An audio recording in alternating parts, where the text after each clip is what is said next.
Hello and welcome back to another video. I wasn't planning on making another video on the CallMeCarson situation. However, someone who goes by the name of NintenboChan made a video on my tweets regarding the Carson situation, in which he insulted my intelligence and called me a supporter of a pedophile and groomer. So, here we are, yet another video correcting misinformation revolving around the CallMeCarson situation. Hope you enjoy. Do it. I will absolutely destroy that video with facts and evidence proving Carson's innocence. He did nothing wrong, and did not deserve any of the hate he got and still is getting. He deserves an apology from Sam, Copycat, and everyone else who called him a groomer and pedo. Nah, dude. What's up, y'all? Today I'm going to talk about these Twitter stands thinking like they could just defend Call Me Carson because, that's the genius thing to do. After he literally admitted to grooming and being a pedophile. Carson never once admitted to anything like that. Not only did he never admit to grooming and pedophilia, he never even addressed the situation publicly, except for vague statements that were in no way apologies or admissions of guilt. But what I want to get into, like you can find on my page, I said that I was going to talk about the stands more than Carson because everybody knows what's up with Call Me Carson, and it doesn't take a fucking genius to realize, hey, maybe fucking talking to minors is a bad decision. Is it a bad decision to date a minor? In most cases, the answer is obviously yes. However, there are many relationships where it is neither a bad decision nor is it even wrong, especially when the quote-unquote minor in question is above the age of consent in their state. Sam, the minor in question, was both above the age of consent in her state, New Jersey, and in Carson's state, Indiana, where the age of consent of both states is 16. And even in situations where the minor is actually under the age of consent, it is still completely reasonable for someone who is within the same age group as them to date them, including sexually. For instance, a 15 and a 17-year-old. As long as the minor is not manipulated in any way, situations like that are completely reasonable and are not wrong in any way.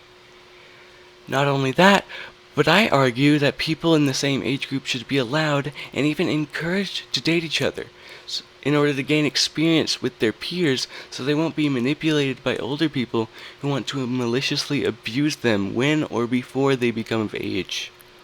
Which I have said like 4 to 5 times here. Like, nobody understands that. I don't know why. It isn't that nobody understands that talking to minors is a bad idea. In fact, most people, including myself, understands it very well. You, however, are one of the few who does not.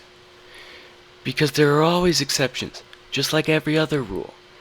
You refuse to have an open mind, and you refuse to acknowledge mountains worth of evidence that proves you wrong, even if it is shoved right in your face. That proves that you have no understanding of this situation, and you refuse to even attempt to have any understanding of this situation. And then I did. It's because they're just stands. They are literally just stands and don't want to admit that my hero, Captain Pedophile, is a bad guy. Yeah, dude, yeah, he is. Finally, we get to the juicy part. The part where Nintembo falsely claims that Carson is a quote-unquote Captain Pedophile. Carson is not, in any way, a pedophile or a groomer. In fact, Carson does not meet any of the requirements of pedophilia. The first requirement for pedophilia is a repeated, intense, sexually arousing fantasies, urges, or behaviors involving a child or children, usually aged 13 years or younger. The second requirement is that people are aged 16 years old or older and are 5 or more years older than the child who is the object of the fantasies or behaviors.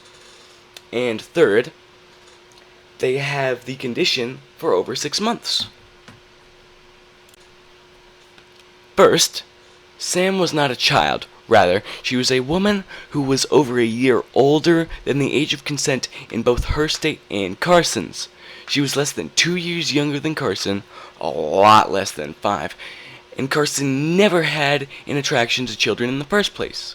He was attracted to Sam and Copycat not because of their age, but because they looked like, and practically were, like full-grown adults. However, even though they were above the age of consent, Carson was still uncomfortable with them being 17. Rather than having a repeated attraction to children, he is clearly put off by them, stating multiple times that 17, a perfectly legal age in his state, in his opinion, makes him quote-unquote sick. Not only does grooming require a pedophile, but it also requires that the pedophile prepares a child for a meeting with the intention of committing a sexual offense. Carson is not a pedophile. He didn't prepare Sam or Copycat for a meeting, and, funnily enough, neither Sam nor Copycat were children.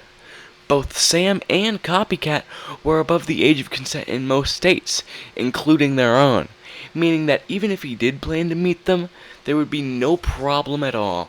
But knowing Carson aunties like yourself, I have a feeling that you don't accept this as your definition of grooming. But instead, to you, grooming is just regular manipulation paired with a power dynamic. So, going by your incorrect definition of grooming, he still didn't groom anyone. He never actively abused his powers in any way, nor did he manipulate the girls. Carson told Sam that he was both uncomfortable with her age, and that he wanted to either wait until she was 18 or just stop altogether. Sam ignored everything that Carson had to say when he tried to be responsible and get her to do the right thing. I'll give you 3 of the most disgusting examples of manipulation that Sam used on Carson. First, Carson tells Sam that he is unsure about continuing their relationship, and he tells her, quote, "But we can't, right?" And she responds by saying, quote, "I don't know, can we?" in an obviously suggestive and flirtatious manner. Second, Carson, on the basis of her being young and she might regret it later, and on the basis of him being completely inexperienced in relationships, keep in mind that this was one of his very first intimate relationships, he tells Sam that he is worried that she might regret the relationship and that he may not be the best for her. And she responds with, quote, "You might just be overthinking it maybe," unquote, attempting to comfort Carson so he won't leave her. Sound familiar? Oh wait, that's a grooming tactic, isn't it? And third, Carson flat out told Sam to get a separate person involved, someone who could monitor and supervise the situation for her and make responsible decisions. This would be completely detrimental to him if he were actually trying to groom her, simply because getting another person involved would provide too much of a risk of them finding out about it. When he told her to do this, she responded with, quote, "But my brain is just saying F it," unquote. The clear manipulative behavior that Sam is displaying is so obvious that even monkeys can understand it, and it proves Sam to be the aggressor and the manipulator in the relationship. The stands, I've realized, are... They try to use circular reasoning, say you haven't got a point, and try to accustom you to some kind of social political ideology and think you're supposed to follow it on their terms. We use circular reasoning. Well, let's actually take a look at the definition of it. Circular reasoning is, quote, "the logical fallacy in which the reasoner begins with what they are trying to end with." An example of circular reasoning would be, bugs are annoying because they annoy people. I have never once used circular reasoning in any of my arguments, purely because it's useless, and it would make me look like a dumbass if I did use it. It only stands to create confusion and cause misunderstandings. What I have actually been using to support my argument, however, is facts and quotes directly from the situation and the people involved. That's a primary source. The best form of evidence that you could possibly get. You learn this in freaking middle school. We, or at least I, do not use circular reasoning in my arguments at all. And, since NintenboChan says that I am, I doubt that he even has an understanding of what circular reasoning means. For example, an argument that I would use is Carson is not a pedophile because he meets none of the requirements for pedophilia. The first requirement is a repeated attraction to children who are both at least 5 years younger than the pedophile, and are prepubescent children generally under the age of 13. Due to the fact that Carson was uncomfortable with both Sam's and Copycat's ages, despite them being over the age of consent and not children in any way, proves that he has zero attraction towards children in any way and is repulsed by even the concept of a child. Also, given the fact that both Sam and Copycat are obviously not children, and they clearly weren't 5 years younger than Carson, it is a simple fact that he is not a pedophile. Now, that wasn't an exact argument that I'd used, simply because the character cap on Twitter does not allow such a long message, so I will put a few of my actual arguments that I have used in the past before on screen now.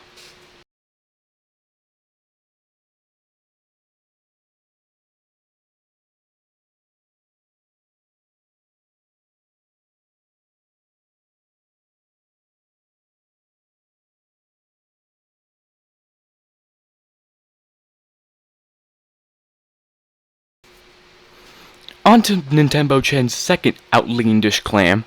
This time, it's about our, quote, social political ideology. First, this situation has nothing to do with politics in any way, and no one I have seen who's been defending Carson has been pushing a political ideology in any way.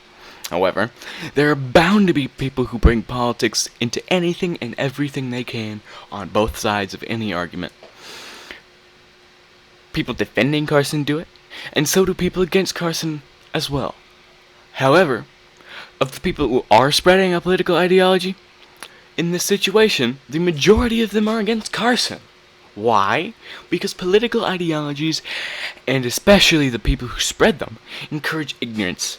They encourage others to ignore facts in order to keep the ideology alive, and that is exactly what NintenboChan does. He ignores evidence, admits to ignoring evidence, and probably will continue to ignore evidence, including this video. The ideology, in a sense, that he is spreading is everyone who supports Carson is a pedo supporter and advocates for pedophilia because Carson is a pedo. And then, when you ask him to clarify why he's a pedo, the only reason they have is purely that they, and other mentally deficients on Twitter, decided that they were going to ignore all evidence proving Carson to not be a pedophile and act like it doesn't exist, purely so they can keep calling him a pedophile and call other people pedophile supporters. It is a disgusting ideology. I will not be covering any more of NintenboChan's video simply because those are the only arguments he has pertaining to the Carson situation, and funnily enough, he provides zero evidence for his claims, as expected. The rest of his video is simply just incessant babbling, repeating points and not elaborating on them in any way. It is a prime example of a circular argument, something he accused me of doing. Now, with the video coming to a close, I do have a few things to say. First and foremost, do not go out of your way to harass NintenboChan in any way. He isn't worth your time. However, if you would like to go and correct the blatant misinformation that he regularly posts, you are well within your rights to do so. And if you would like me to cover any other topic on my channel, please reach out to me via Twitter direct messages. With that being said, I will be putting NintenboChan's video in the description, along with other videos pertaining to the Carson situation. If you liked the video, be sure to like and subscribe, as well as check out my Twitter page where I am regularly active. That's about all.